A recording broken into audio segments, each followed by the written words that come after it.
nous allons parler du traitement de l'anthésopathie haute des ischio-jambiers. Cette pathologie se manifeste par une douleur au niveau de la jonction fesses-cuisses. Ce type de pathologie était décrit il y a 30 ans par Hervé de la Barrère, notamment chez les coureurs de haies. Le diagnostic est essentiellement clinique et c'est la multiplicité des tests qui orientera la précision du diagnostic. Au point de vue anatomique, le tendon des ischio-jambiers se termine au niveau de la tubérosité ischiatique. Il est formé de deux couches, une couche superficielle avec le biceps et le semi-tendineux, une couche profonde avec le semi-membraneux. À sa partie inférieure, le tendon des ischio-jambiers est très proche du nerf du grand sciatique. Ce type de pathologie se retrouve chez les sportifs qui pratiquent des sports, notamment de vitesse, avec une alternance de contractions concentriques et excentriques. L'exemple type, c'est l'ailière au handball qui va faire des montées de balles, des sprints sans arrêt. On en retrouve aussi chez les gens qui mettent en étirement leurs tendons, notamment les gardiennes de but au handball, où il y a une succession d'étirements et de contractions excentriques au niveau des ischio-jambiers. Le traitement par onde de choc de l'anthésopathie haute des ischio-jambiers se fera en fonction du bilan clinique.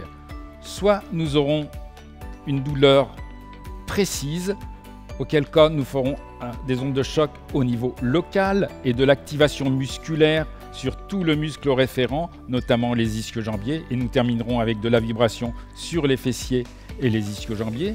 Soit nous aurons, en fonction de notre bilan, des douleurs myofasciales et des douleurs de type de trigger point, auquel cas nous ferons d'abord un traitement myofascial, un traitement de trigger point, et nous finirons ensuite par le traitement local au niveau de l'anthésopathie haute des ischio-jambiers.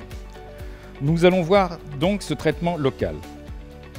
C'est important d'expliquer aux patients notre démarche afin de minimiser ses craintes. Au niveau de l'anthésopathie haute des ischio-jambiers, on peut utiliser deux positions. Une des positions en décubitus ventral ou l'autre en décubitus dorsal. Dans un premier temps, nous allons voir en décubitus ventral.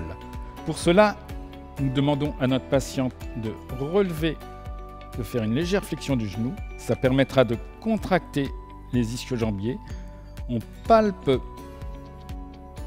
l'insertion des ischio-jambiers. Et là, nous prenons notre pièce à main. Et nous pouvons utiliser deux types d'embouts. Pour ce type de traitement, nous utilisons en général le R040 auquel nous ajoutons du gel à ultrasons pour faire une parfaite conduction des ondes de choc. Nous pouvons également utiliser une autre type de tête, la Ceramax. Cette tête est intéressante parce qu'elle peut permettre aux ondes de choc de passer sans utiliser de gel à ultrasons. Donc sur des zones délicates comme ça nous permet de passer sans glisser. Dans les suites du traitement, nous pourrons utiliser également le Deep Impact. Cette tête nous permet d'effectuer des ondes de choc plus en profondeur.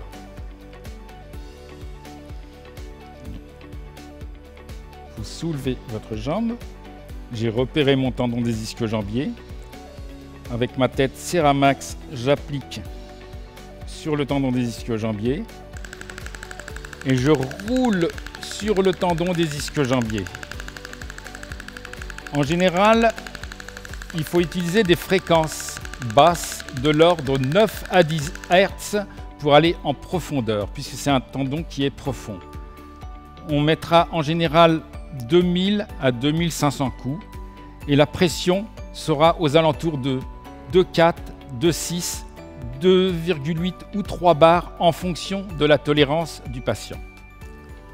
La deuxième position utilisée pour faire les ondes de choc au niveau de l'anthésopathie haute des ischio-jambiers, c'est la position en décubitus dorsal, la hanche à 90 degrés de flexion, le genou à 90 degrés de flexion.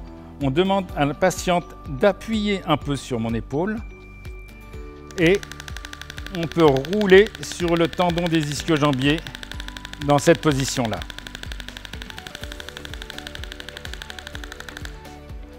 Le choix entre la première et la deuxième position se fera en fonction du ressenti du patient, mais également en fonction du ressenti du kinésithérapeute. Pour parfaire notre traitement, nous pouvons effectuer ce qu'on appelle de l'activation musculaire. Pour cela, nous utilisons un autre transducteur. Ce type de transducteur permet non pas de faire des ondes de choc pures, mais ce qu'on appelle de l'activation musculaire. C'est-à-dire que ce sont des ondes oscillantes qui ne vont pas créer de micro-lésions, mais augmenter la vascularisation. Pour cela, nous faisons en général du distal vers le proximal, en aller-retour.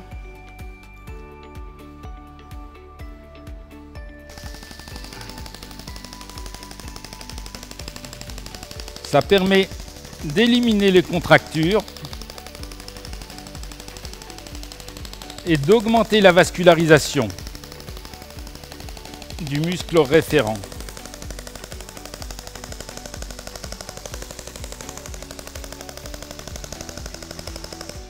Nous compléterons le traitement par de la vibration qui a une action décontracturante et qui augmentera la circulation également.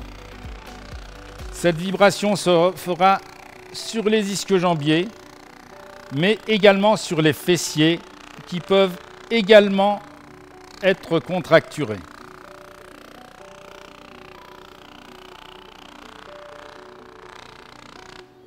Le traitement par onde de choc ne serait pas suffisant à lui seul, il sera intégré dans un traitement kinésithérapique global.